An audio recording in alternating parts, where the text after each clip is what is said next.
نعت ایک سعادت ہے جو حضور کے غلاموں کا مقسوم ہے.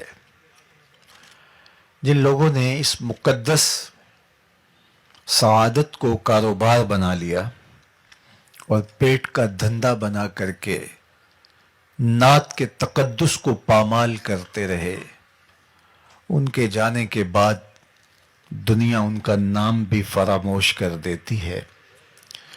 اور جنہوں نے نعت کو حضور کی بارگاہ میں با ادب حاضری کا ذریعہ قرار دیا اور عشق رسول کے پھیلاؤ کا اس کو ایک ٹول بنایا، پھر زمانہ ان کے جنازوں کو بھی رشک کی نظر سے دیکھتا ہے.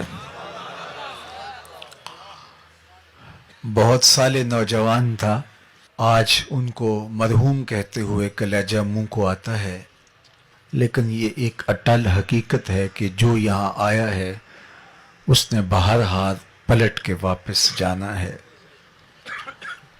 اس دنیا پر کسی کا مستقل قیام نہیں ہے. زندگی کی سانسیں لمحہ لمحہ ٹوٹ رہی ہیں اور میں اور آپ تیزی کے ساتھ موت کی طرف بڑھ رہے ہیں. یہاں کسی نے بیٹھ نہیں رہنا، بالآخر کوچ کرنا ہے. تو آئیے میں اور آپ اپنے آپ کو مالک کی دہلیز پہ لے جائیں اور موت کی تیاری کریں. مجھے بتاؤ کہ کسی کو پتا تھا کہ یہ چمکتا ہوا چہرہ اور یہ روشن پیشانی جب بولتا ہے تو لہجے کی خوشبو اطراف میں پھیل جاتی ہے، یوں ہی ہاتھوں سے نکل جائے گا؟ کیا میرے اور آپ کے خواب و خیال میں بھی کوئی 2-3 ماہ پہلے یہ کہانی تھی؟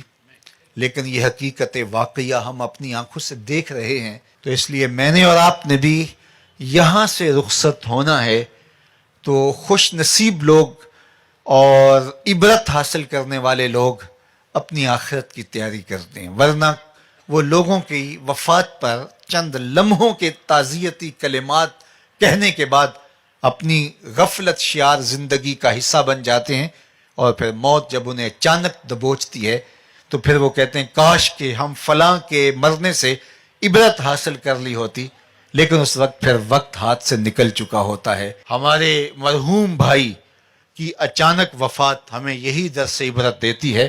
اور میں آپ کو دوسری بات یہ کہنا چاہوں گا کہ آپ کی عقیدت ان کے نام سے اور ان کے صرف مزار سے اور ان کی قبر سے نہیں ہونی چاہیے، بلکہ آپ کی عقیدت ان کے مشن سے، ان کے فکر سے جو جامعۃ المصطفیٰ کی صورت اور شکل کے اندر دے کر کے گئے ہیں.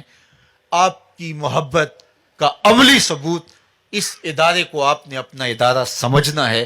میں مر کے بھی زندہ ہوں اہل وفا کی محفل میں، میری محفل میں یا میرا مزار نہ پوچھ. تو کسی کی فکر کے ساتھ جڑ جانا، یہ اس کے ساتھ محبت کا حقیقی رنگ اور حقیقی اسلوب ہوا کرتا ہے.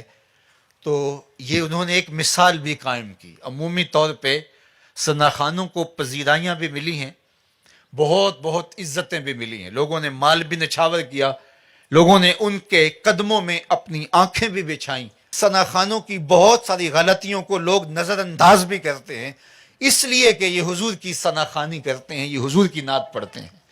تو پھر ان کا بھی حق ہوتا ہے کہ جس دین نے، حضور کے نام نے ان کو جو عزتیں دی تو وہ بھی ریٹرن کریں اور وہ بھی کچھ پیش کریں. میں نے ایک زمانے میں کہا تھا کہ گلوکاروں نے اور کرکٹرز نے اپنی اس شہرت سے فائدے حاصل کر کے بڑے عالی نصب ہاسپٹل اور بہت کچھ جو ہے وہ فلاحی کام کھڑے کر دیے. کاش کہ یہ ثنا خاں مل کر کے ایک حسان بن ثابت یونیورسٹی ہی بنا دیں. کاش کہ یہ کوئی کام کریں اور ان کی مقبولیت سے امت کو کوئی فائدہ ہو. نعت خوانی صرف آپ کی زبان سے ہی ادا نہ ہو بلکہ عمل اور رویے بھی نعت خوانی پکارتے دکھائی دیں. تو لازم ہے کہ نعت خواں حضور کے نام کی یونیورسٹیاں اپنی مقبولیت کے ذریعے سے قائم کریں. تو میں خراج عقیدت اس قبر کی مٹی کو بھی پیش کرتا ہوں کہ جس قبر میں آسودہ خالد حسنین خالد مرحوم نے یہ ادارہ قائم کر کے حضور کے ساتھ اپنی وفاؤں کا ثبوت دیا. اور پھر حضور نبی رحمت نے اس محبت کو ادھار نہیں چھوڑا، بلکہ جو پذیرائی، جو تکریم، جو عزت اور جو وقار، اللہ اکبر، خالد حسنین خالد کو نصیب ہوا، لگتا نہیں تھا کہ یہ کچھ جنازہ جا رہا ہے، لگتا تھا کسی دولہے کی بارات جا رہی ہے۔ تو یہ حضور کے ساتھ محبت کا عملی رنگ تھا جو زمانے نے دیکھا۔